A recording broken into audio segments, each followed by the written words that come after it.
everyone, welcome back to my channel. Maddie is joining us for another video today. Thank you for having me. This is going to be a fun one. I'm very excited for today's video. It is going to be fun. Okay, so today we're basically answering a set of questions where we rank different, I guess, characters from Bay's books, from Sarah J. Maas's books. So today we're going to be doing the Court of Thorns and Roses and Throne of Glass book tag, but we're going to take it a step further and we're going to include Sarah J. Maas's new series, Crescent City. Well, let's get started. Okay, so the first question is your favorite main characters. So, Aelin, Feyre, or Bryce? Okay, so... I know mine. Okay, so I think we can easily discard one of the characters. Honestly, we can get rid of Bryce. Sorry, not sorry. I think she's supposed to be kind of annoying, but she's annoying. Yeah, I think, I don't know, something about the urban fantasy versus, like, the more medieval feeling fantasies. The characters are just, I don't know, more fun, more relatable in the older versions, older time periods. Yeah. And Bryce is just kind of just too hip, too... She has a lot of character flaws, which I think is, like, due to, like, her hard life and the stuff that's happened to her, like, recently. So she kind of has a lot of issues, which is, like, it's understandable, but it just kind of makes her not the best, most loving character. Yeah. So I'm gonna have to say Aelin. I would have to agree. I like Feyre. She's fine, and I love A Court of Thorns and Roses, but Aelin's better. There is nothing better than at the end of every single book where Aelin just comes in and cleans up the whole mess and makes everything well. Like, I love it, and she's so witty and hilarious throughout the entire she's thing. funny. Yeah. And she's just, like, knows she's badass, and I just love her, and I love her whole demeanor. I love the character development of her between the first book to the last book, and kind of, like, I love how she kind of makes mistakes but owns up to them, but also solves a lot of issues, and I think that that's awesome. And Feyre is fine. She gets annoying at times, but Aelin's just better. Yeah, I think if I had any problem, I would go straight to Aelin, and she would solve it while kicking a bunch of people's asses and being totally awesome about it the whole time. Yeah.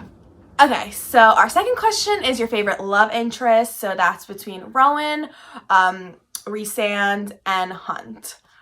I think once again we can narrow it down. Yeah. Okay. Yeah. Sorry, Hunt. You're fine. But again, okay, so let me just put a quick little disclaimer. There's only one book in the Crescent City series so far, so we only have a little, like, snippet of Bryce and Hunt. We don't know their whole story, whereas for Throne of Glass and A Court of Thorns and Roses, we've read it front to end at least one time each, so... And Sarah J. Maas likes to play a switcheroo on the love interest. She does. So we don't know if Hunt I hope she doesn't. I hope she does. I hope we get rid of Hunt. He's the worst. He does kind of stuff. He's, like, very obsessive and cute. Yeah, he's kind of annoying. He gives me kind of Tamlin vibes a little bit. Ooh. The worst qualities of Tamlin. Yeah, too. that sucks. That's like an insult. It is. You give me being Tamlin possessive vibes, and locking people up. Yeah, a little bit of an crazy. insult. Okay, so now we're down to Rowan and Rhys. And I really think it's no question.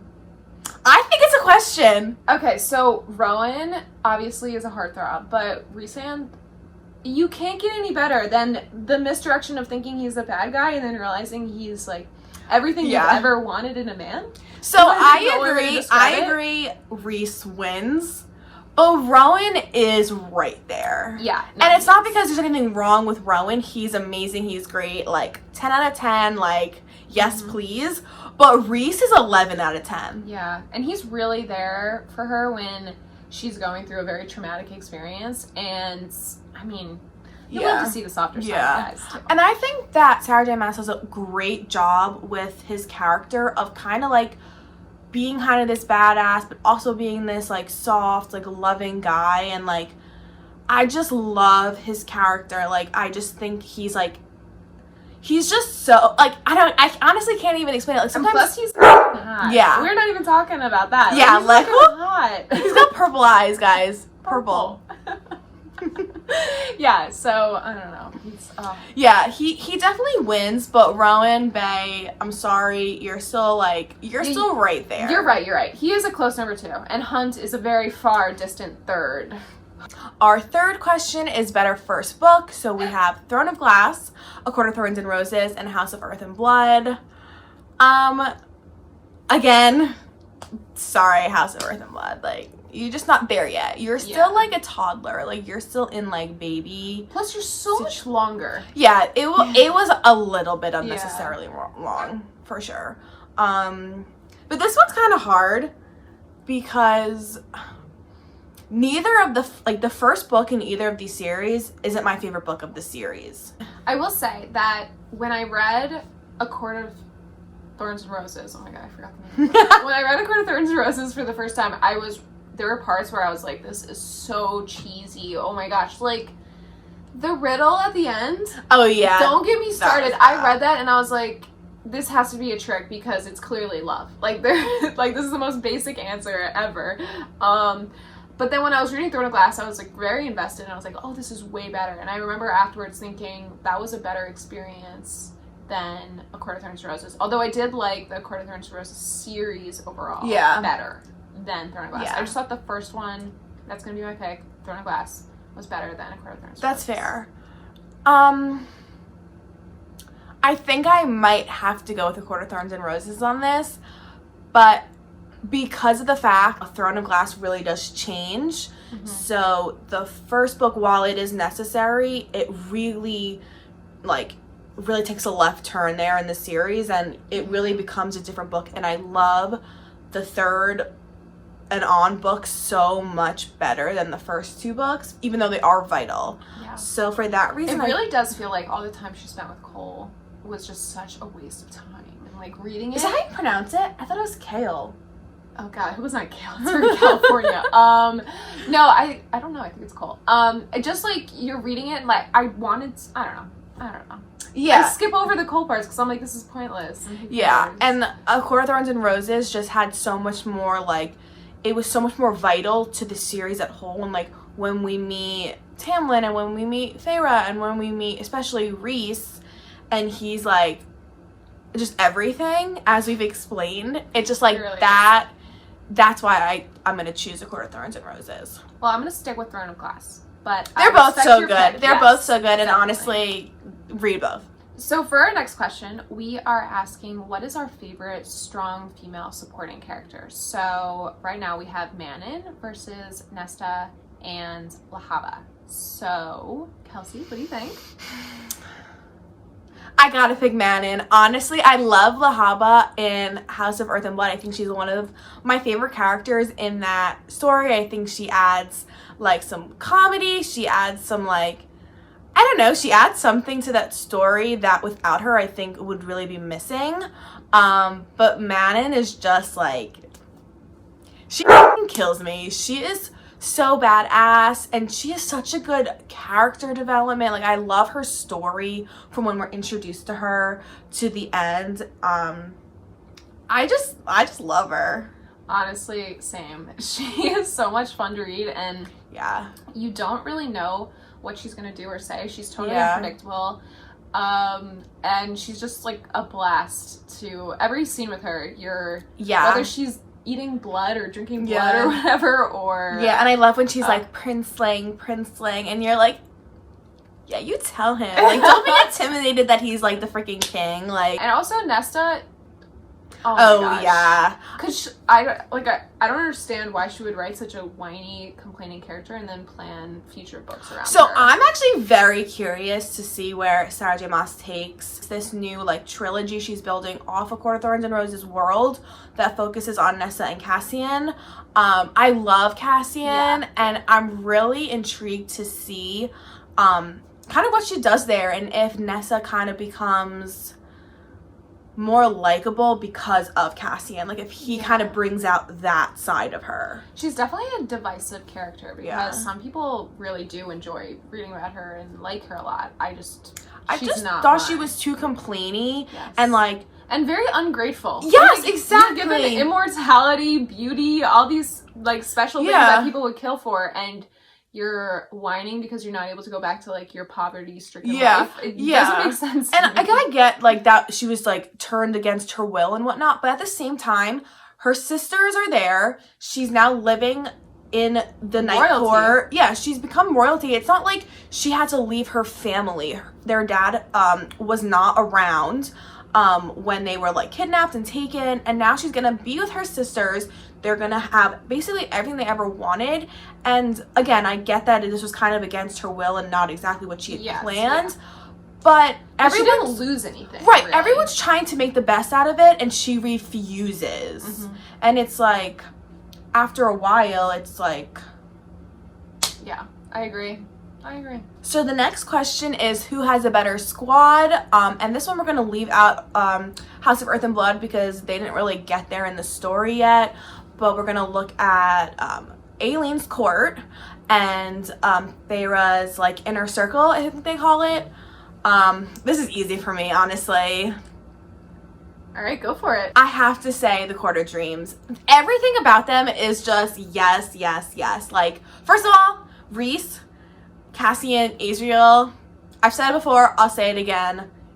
Delicious. The dream team of men, honestly. Dream team. Yes. And while Aileen's court is dope, they're dope. Yeah. They're just never going to be better than the Court of Dreamers. Okay, so I felt a little bit like Aelin got Maeve's castaways. I don't know if... She just full-blown stole them from her. Yes, one by one stole all these men from her, which they're great and they deserve to be happy somewhere else. Not with Maeve, obviously. But I don't know, I felt like Rhys's inner circle really came together because they were friends in the beginning. Whereas with the other group, they were kind of forced together and now they've kind of accepted their fate. And so formed friendships because of it. Yes, but yeah. That's why I would definitely pick Rhys's inner circle. Yeah, I just like their dynamic better. I love how they like joke around and they like, and like I remember at one point in the book they were like, Cassian or Azriel made like some jab at Rhys and Feyre was like surprised and she was like, is he gonna take that? And Rhys was like, yeah, these are my brothers, this is my family. Like, I'm not like their leader when we're just like hanging out like the six of us. Yeah. And I just love that. I just love that it genuinely did feel like a family. Yeah. Yeah, and with Aelin's group, like, I remember at one point Rowan was surprised that one of the others came to his rescue. Yeah. And so it wasn't just as tight-knit. Yeah, they just weren't as family, especially at the beginning. It like they got there. To there. Yeah, it got there. But yeah. We didn't spend enough time with their group when they were fully formed. Yeah. Yeah. Our next question is your favorite female friendship. So we have Ailene and Lysandra, Feyre and Mor, and Bryce and Danica. This one is hard, but I think I have to say Bryce and Danica from House of Earth and Blood, which is, I think, the first time I've chosen Crescent City, but I liked their friendship. I thought it was fun. I thought it was super relatable. They would like go out and get drunk together and like party, and like Danica was werewolf and Bryce is half fae, and they just like had this fun, just like, it just really reminds me of like me and my friends, and maybe that's because it took place in more of like a present time situation, so they would like go to clubs and party and like hook up with guys, and like it just seemed like they had such a good just like fun friendship that I could relate to. I just loved their dynamic, and when Danica is killed at the beginning of House and Earth and Blood, I was very upset. You know going in that it happens, it's part of like the book summary that you read on like the back. But I didn't realize how kind of connected I would get to Danica right off the bat, but it just adds so much to the story that like you see how close they are, and then when Danica is like brutally murdered and Bryce kind of falls apart, I just think it's really interesting and really different, because I feel like in a lot of books they're afraid to kill the main character sometimes, and for them to just do that right then and there, I was a little unexpected. Yeah, and I think that's a really interesting pick. I think Danica is, like you said, really interesting character, and I think Sarah J. Maas has kind of been able to flesh out those supporting female character roles a little bit better in her later books. Yeah. Because in Throne of Glass, Aelin doesn't even meet Lysandra until the fourth book. So it's interesting that the foundation of House of Earth and Blood is about losing a female friendship, whereas in her earlier books that doesn't even exist. Yeah. So Sarah J. Maas is really good at creating these supporting male like characters, but not so great at creating those supporting female characters. So I actually really like your pick, and I'm gonna say that as well. Because Yay. it's the entire foundation of the book. Yeah, but I do also like Lysandra and Moore. Yeah, Lysandra's a badass. Like, yeah, come they're on, all she dope. turns into like a massive cat. Yeah. It's so cool. Okay, so for our next question, we're asking, what is the best villain?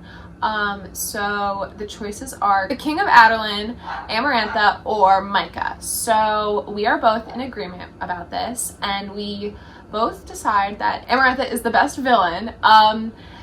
She not only is a huge obstacle to the main characters, she's a total asshole to the entire kingdom at large, also putting a massive curse on everybody and all of its inhabitants. Yeah. So her wrath is really far-reaching, and it doesn't just affect the immediate characters. Yeah, she's just a total bitch, honestly. She really is, and she takes pleasure in torture, which is just very creepy and itchy feeling, but it was still really fun to read. Yeah. The shit that she did was just next level. Yeah, she was fucked up. Yeah. So our next question is, who is the better ex? And for this, we're just going to look at A Court of Thorns and Roses and Throne of Glass, because we, again, haven't really gotten there in House of Earth and Blood. So we're looking at... So we're assuming that Hunt is going to be coming next. Yeah.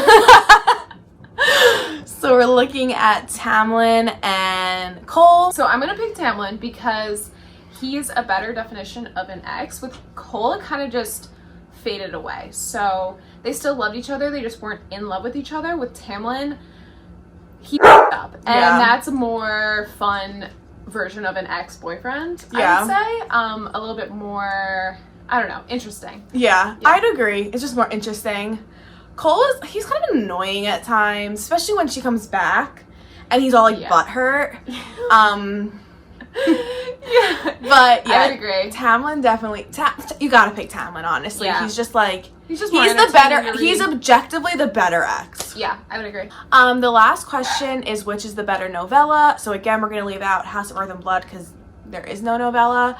But here we're gonna look at The Assassin's Blade and A Court of Frost and Starlight.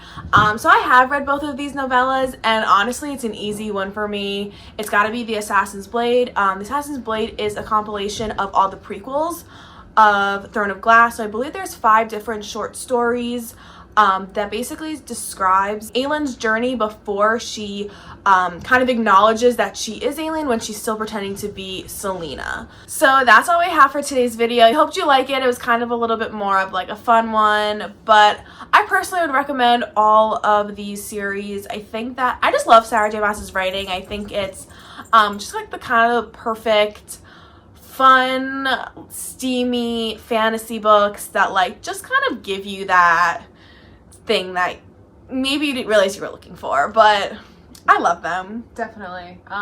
They're just so easy and fun to read and really take your mind off anything else that's going on. And it's like, I don't know, curling up on the couch with a nice book and a cup of tea. You want to have a Sarah J. Maas book there. If you like the like fantastical political warfare elements of Game of Thrones, but maybe you're looking for something that's a little bit easier to read, not so many different storylines, just a little bit like... And strong female characters. Yeah, and the strong female protagonists. Characters. Yeah.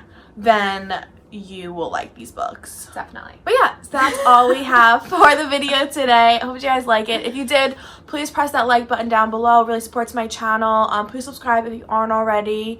And I'll catch you in my next one. Bye!